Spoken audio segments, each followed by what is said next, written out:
Tunnel में फंसे 17 मजदूरों को सुरक्षित बाहर निकाले जाने की घटना को आज 1 साल पूरा हो गया है। इस अवसर पर मुख्यमंत्री पुष्कर सिंह धामी ने इस अभियान में योगदान देने वाले सभी बचाव दलों, विशेषज्ञों और संस्थानों का आभार भी प्रकट किया है। उन्होंने प्रधानमंत्री नरेंद्र मोदी का भी विशेष धन्यवाद दिया, जिनके नेतृत्व में सभी जरूरी तकनीक, उपकरण और विशेषज्ञता उपलब्ध कराई गई। इस अभूतपूर्व अभियान ने दिखाया कि चुनौतीपूर्ण परिस्थितियों में एकजुट होकर कैसे हर मुश्किल का सामना किया जा सकता है। मुख्यमंत्री ने इसे भविष्य के लिए एक बड़ा पाठ बताते हुए कहा है कि इस प्रकार की घटनाओं से निपटने के लिए हमारी तैयारियों को और मजबूत किया जाएगा। इस मौके पर गब्बर सिंह नेगी को विशेष रूप से सम्मानित किया गया है, जिन्होंने सुरंग के अंदर अपने साथियों का हौसला बनाए रखा और बचाव दल का भरोसा मजबूत किया। हमारे 17 श्रमिक भाई सिलक्यारा टनल से सकुशल बाहर निकले थे। मैं इस दिन के लिए अभी आदरणीय प्रधानमंत्री जी का धन्यवाद करता हूं कि उन्होंने वो सारी टेक्निकी, सारी विशेषज्ञ, सारा वो सामान हमको उपलब्ध कराया जिसकी हमको वहां आवश्यकता थी। और इस अभियान में लगे हुए सभी इंजीनियरों का, सभी बचाव दल का, हमारे प्रकार के जिन लोगों ने इसमें भारत सरकार के विभिन्न विभागों का, विभिन्न संस्थाओं का, राज्य सरकार के विभिन्न संस्थानों का, सबका आभार व्यक्त करता हूं जिन्होंने इस बचाव दल अभियान में काम किया। और ये हमारे लिए एक बहुत बड़ा आगे के लिए एक पाथेय भी है कि हम आगे चलकर जो है इस प्रकार के जो अभियान हैं उन अभियानों में। और संवाददाता अरुण सैनी हमारे साथ फोन लाइन पर जुड़ गए हैं। अरुण, क्या कुछ जानकारी मिल रही है? किस तरह से मुख्यमंत्री पुष्कर सिंह धामी ने ये भी कहा है कि उन लोगों को सम्मानित भी किया जाएगा, और साथ ही जिस तरह से हम देख भी रहे थे कि सुरंग में जिस तरह से निकाला गया है सकुशल बाहर, तो किस तरह से इसको देखा भी जा रहा है अब आगे? विशाल, सिलक्यारा टनल हादसे को 1 साल पूरा हो चुका है और आज भी जब लोग इस हादसे को याद करते हैं तो आज भी रूह जो है वो कांप उठती है। जिस तरीके का वो मंजर था, जिस तरीके का ये पूरा हादसा हुआ था, और 17 दिनों बाद जो है 41 मजदूर जो है वो सकुशल सुरंग से बाहर निकाले गए थे, जिसके लिए तमाम जतन किए गए थे, तमाम जो है मशीन भी लगाई गई थी और हर एक दिन जो है एक नई चीज निकलकर सामने आ रही थी। तो इस कठिनाइयां बहुत आई। इस तरीके से जो पूरा सिलक्यारा टनल हादसा रहा, उसके बाद आज अब उस हादसे को पूरा 1 साल हो चुका है। और ऐसे में उत्तराखंड में जिस तरीके से सिलक्यारा टनल हादसा हुआ था, उसमें जिस तरीके से उत्तराखंड सरकार ने कार्य किया, उसके आज मशीनरी जो शासन प्रशासन के द्वारा तमाम कार्य किए गए, और जिस तरीके से उन्हें सकुशल बाहर निकालने को लेकर लगातार 17 दिनों तक दिन रात एक करके मेहनत की गई और सकुशल जो है श्रमिकों को बाहर निकाला गया। तो उसके बाद अब मुख्यमंत्री पुष्कर सिंह धामी से 1 साल को लेकर जो है कार्यक्रम भी हुआ और इसकी जो है सिलक्यारा विजय दिवस के रूप में इसे मनाया गया। जिस तरीके से पूरा ऑपरेशन चला, जिस तरीके से तमाम साइंटिस्ट और तमाम मशीनें जो है पूरे ऑपरेशन में लगी थी।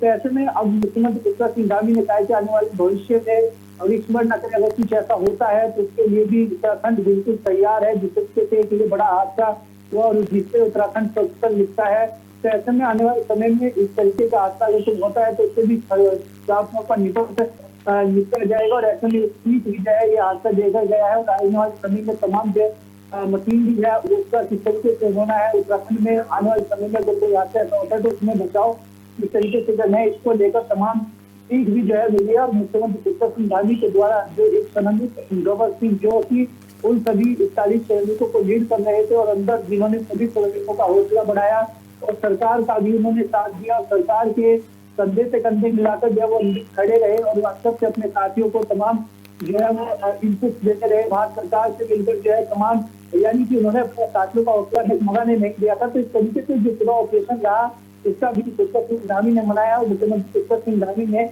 उनको सम्मानित भी किया है। और इससे पहले भी उन्हें सम्मानित किया गया था कि वो बाहर आए थे, क्योंकि कोरियस का नाम दिया गया था। और सबसे अहम भूमिका जिसमें ऑपरेशन में रही थी और रैक माइनस थी, तो रैक माइनस को भी जो है अंतिम में जिस तरीके से 24 घंटे में उन्होंने आगे सुरंग खोदी थी। तो इस तरीके से पूरा ऑपरेशन सभी का इसमें काफी सहयोग रहा।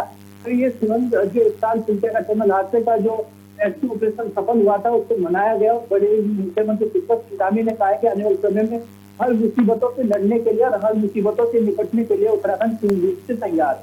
अरुण, जिस तरह से हम देख भी रहे थे कि धामी ने बचाव दलों का भी आभार जताया और प्रधानमंत्री का भी विशेष तौर पर धन्यवाद किया है, किस रूप में इसको देखा भी जा रहा है?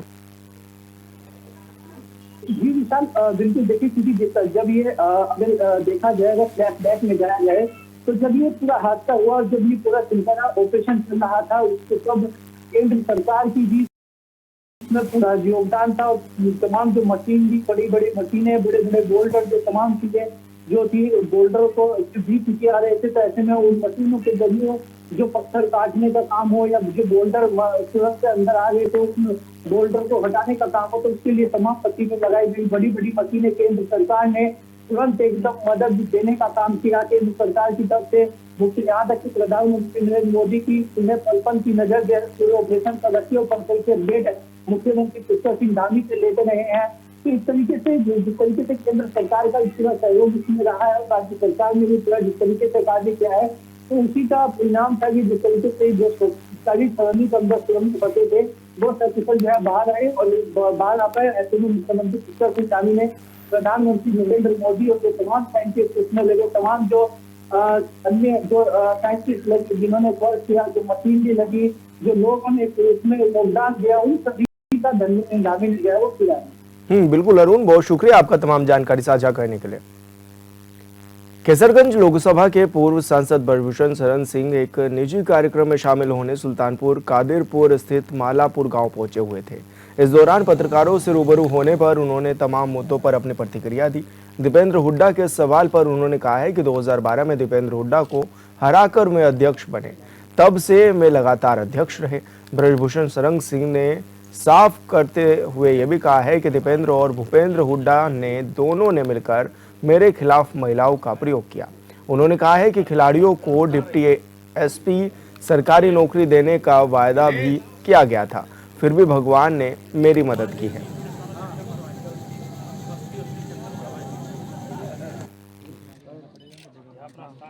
देश के लगभग 26-27 राज्य के प्रतिनिधि होते हैं, अपने अध्यक्ष को चुनते हैं, वोटिंग होती है और 50 के ऊपर मतदाता होते हैं। पहले 3 मतदाता एक प्रांत से होते थे, अब 2 होते हैं, घटा दिया गया, 2 होते हैं, तो लगभग 50 मतदाता होते हैं। तो 50 मतदाता मिल करके अध्यक्ष चुनते हैं और हम जब चुने गए थे तो 84 मतदाता थे। लेकिन नहीं साहब, मैया मैं तो चंद्र खिलौना नहीं हूँ, अध्यक्ष को हटाना है जी। अब अध्यक्ष को हटाते हटाते यौन शोषण पर आ गए। चलिए वो भी बात नहीं बन पाई, तो इनको ट्रायल देना नहीं है, इनको नेशनल खेलना नहीं है, इनको वजन देना नहीं है। और जो वो आरोप लगाते हैं कि इसमें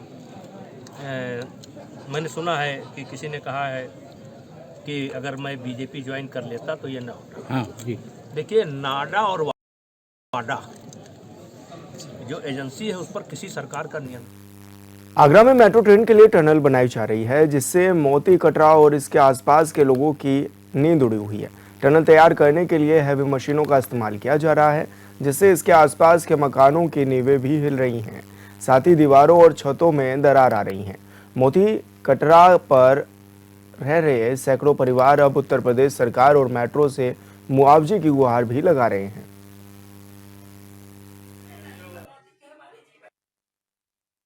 मेट्रो रेल कॉरपोरेशन द्वारा यहाँ पे आगरा शहर में मेट्रो लाइन बिछाने का कार्य किया जा रहा है। उसके तहत ये एसएन मेडिकल कॉलेज से मनकामेश्वर मंदिर तक की जो लाइन है, उसमें अंडरग्राउंड टनलिंग का कार्य किया जा रहा है। उसमें 2 अंडरग्राउंड टनल्स बनाए जा रहे हैं। उसी के दौरान कुछ घरों से ये मीडिया न्यूज़ और पेपर कटिंग्स के माध्यम न्यूज़ प्राप्त हुई थी कि कुछ लोगों के घरों में दरारें पड़ गई हैं, जिसका रिपेयर नहीं कराया जा रहा है। आज इसीलिए पूरी टीम के साथ यहाँ इंस्पेक्शन किया गया। मंडलायुक्त ने दौरा किया है, मुझे लगता है काफी देर हुई है।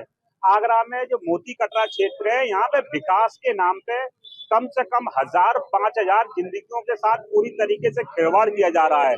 जब यहाँ पे आए तो आज सिर्फ पुताई कराई जा रही है। पुताइयों से जो बड़ी बड़ी दरारें हैं या मकान झुके हुए उन्हें रोकने का प्रयास किया जा रहा है। ये पूरी तरीके से विकास के नाम पे खिलवाड़ है। अगर इन मकानों को दोबारा ध्वस्त करके पुनः निर्माण नहीं हुआ तो ये सत्य है आपके चैनल के माध्यम से कि आगरा एक बड़े हादसे के लिए तैयार रहे। आगरा की मंडलायुक्त दौरे पे थी। हम लोगों ने उनको ये अवगत कराया कि यहाँ की जनता के साथ सरासर मेट्रो धोखा दे रही है और छल कर रही है। लगातार मेट्रो कुछ लोगों को पैसा देकर एक बहलाने का काम कर रही है, जो एक जनता के साथ बहुत हमने देखा जिस तरीके से कि पूरे मकान पूरे टेढ़े पड़ गए हैं। मकानों में बाकायदा दरार बहुत बड़ी आ गई है।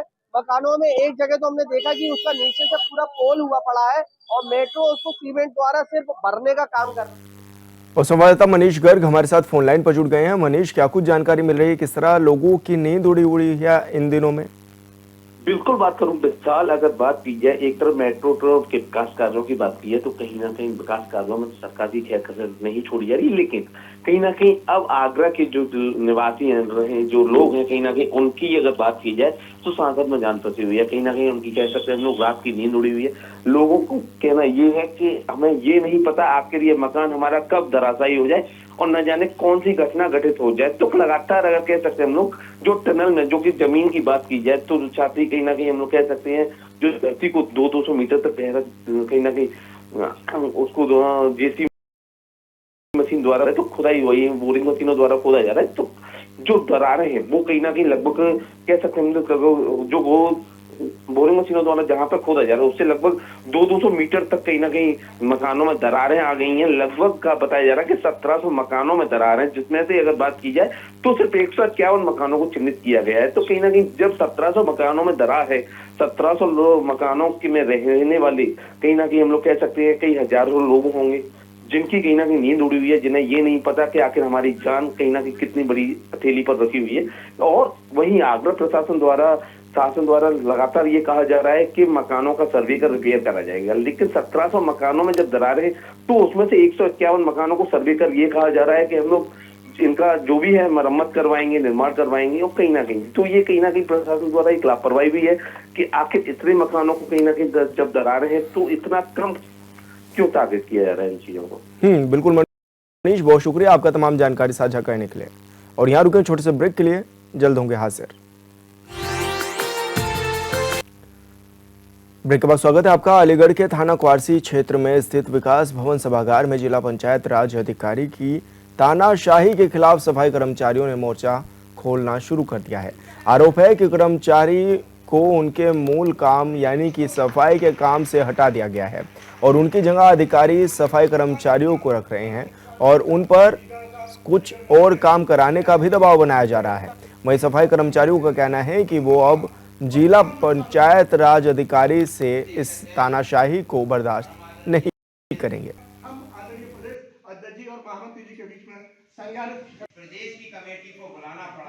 उत्तर प्रदेश पंचायती राज ग्रामीण सफाई कर्मचारी संघ जनपद शाखा अलीगढ़ काफ़ी समय से ये अपनी जनपद स्तरीय समस्याओं को लेकर संघर्षरत है, जिसके क्रम में इन लोगों ने प्रदेश स्तर पे हम लोगों को भी अवगत कराया, जिसके क्रम में हम लोगों ने महामंत्री समेत पूरा प्रयास करके निदेशालय स्तर से भी जो है समस्याओं के समाधान हेतु श्रीमान जिला पंचायत राज अधिकारी महोदय को निदेशक महोदय ने पत्र भेजा। देखिए, हमारा जो उत्तर प्रदेश का संगठन है लगातार इस विषय को लेकर के शासन और डायरेक्टर महोदय तक का हम लोग लिख पढ़ के दे चुके थे, जिस पर निदेशक महोदय ने एक आदेश जारी किया था कि जो भी सफाई कर्मचारी दूसरे अन्य जगहों पर लगे हैं उनको हटा करके उनके मूल गांव भेजा जाए, लेकिन उसका परिपालन जो है पंचायत राज अधिकारी नहीं कर रहे हैं।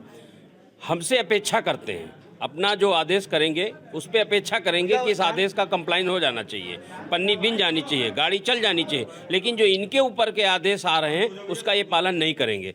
इसी को लेकर के हम लोग आए हैं और हम सूचना दे करके आए हैं। हमारे सफाई कर्मचारियों को तैनात किया जा रहा है अधिकारियों के यहाँ, गाड़ी चलवाने पर, खाना बनवाने पर, तमाम तरह के इस तरह के जो अधिकारी हैं उच्च अधिकारी वही अपना लगाए हुए हैं, लेकिन उसके जॉब चार्ट के अनुसार काम न करा गए, उनसे अन्य कार्य कराए जा रहे हैं। कारण चतुर्थ श्रेणी कैडर खत्म कर दिया ना। चतुर्थ कर्मचारी कैडर को हम बार बार मतलब मांग की जा रही है हमारी, लेकिन उस ओर शासन का कोई। संवाददाता मुकेश उपाध्याय हमारे साथ फोन लाइन पर जुड़ गए हैं। मुकेश, क्या कुछ जानकारी मिल रही है, किस तरह से कर्मचारियों में आक्रोश नजर आ रहा है?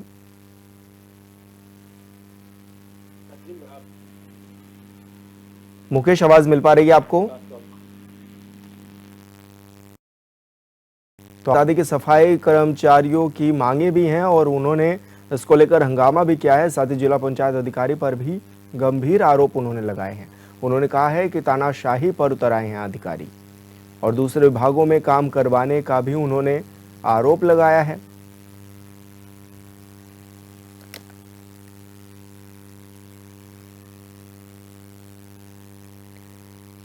अलीगढ़ के सिविल लाइन थाना इलाके में स्थित राजा महेंद्र प्रताप सिंह राज्य विश्वविद्यालय के वाइस चांसलर कार्यालय का घेराव करते हुए कार्यालय के बाहर छात्र छात्राओं ने दोधपुर रोड जाम कर दिया है। हंगामे की सूचना पर पहुंची पुलिस और सिविल लाइन इंस्पेक्टर ने लड़कियों पर मुकदमा दर्ज करने की धमकी देकर जाम खुलवाया और प्रदर्शनकारी सभी छात्रों को कार्यालय के भीतर पहुंचा दिया। दरअसल अलीगढ़ के टीकाराम डिग्री कॉलेज की करीब 150 छात्राएं ह्यूमन वैल्यूज और एनवायरनमेंट स्टडीज सब्जेक्ट कर दी गई है। ऐसा सिर्फ टीआर डिग्री कॉलेज की छात्राओं के साथ ही नहीं बल्कि डीएस डिग्री, वैश्य डिग्री और अन्य डिग्री कॉलेजों की छात्राओं के साथ भी हुआ है।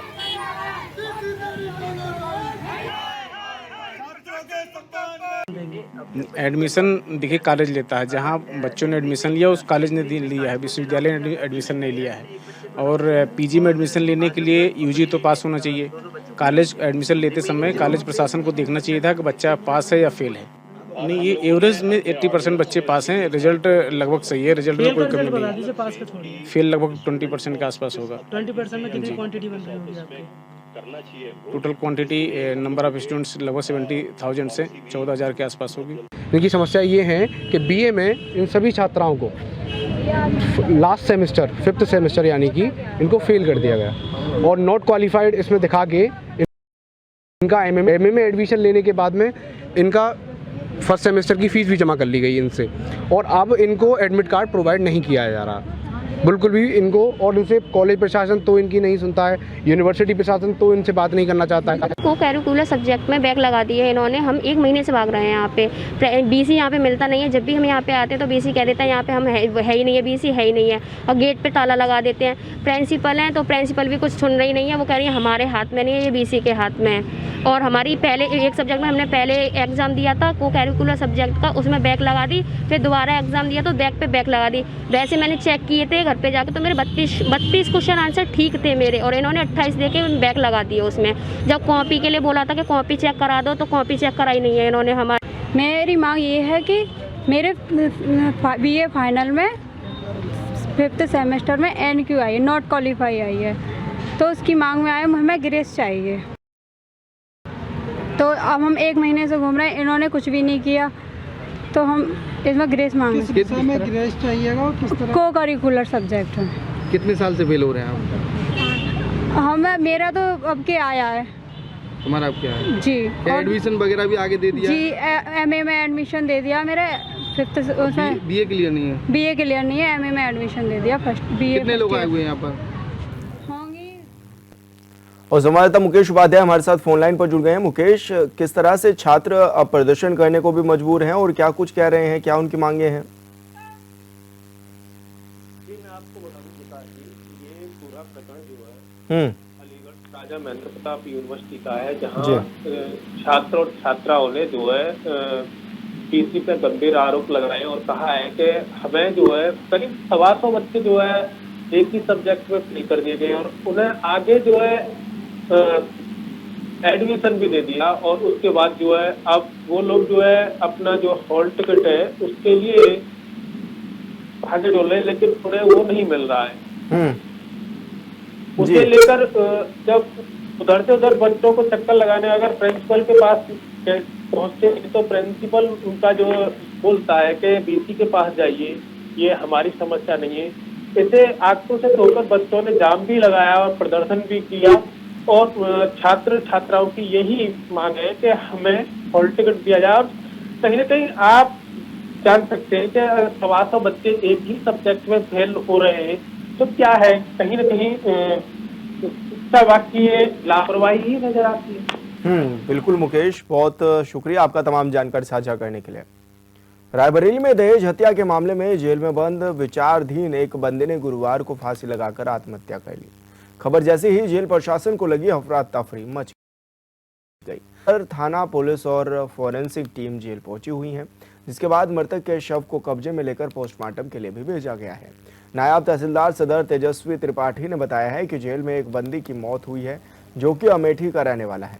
सीसीटीवी में देखा गया है कि वारिस मरने से पहले जेल में जहां खेती होती है उधर चला गया, जिधर सीसीटीवी में नहीं दिखाई दे रहा है। उधर उसने जाकर पेड़ से अपने गमछे से फंदा बनाकर फांसी लगा ली है।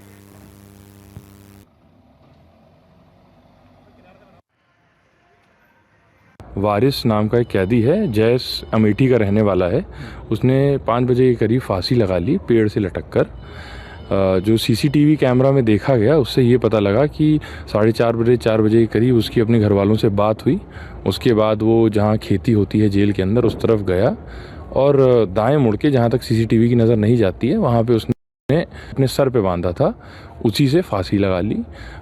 जो उसकी बॉडी आज 10 बजे मजिस्ट्रियल जांच में जिसमें मैं आया, जब मुझे 10 बजे पता लगा तो उसमें जेल अधीक्षक पुलिस, लोकल पुलिस थाना, पुलिस कोतवाली, फॉरेंसिक की टीम और मैं उपस्थित थे, जिसमें पूरी वीडियोग्राफी हुई। उसकी बॉडी को जब उतारा गया उसमें उसकी जीभ बाहर थी, सब कुछ थी। अब उसका मॉर्चरी में उसकी बॉडी को ले जाया गया है। और फिलहाल इस बुलेटिन में इतना ही। आप देखते रहिए HNN 24/7। नमस्कार।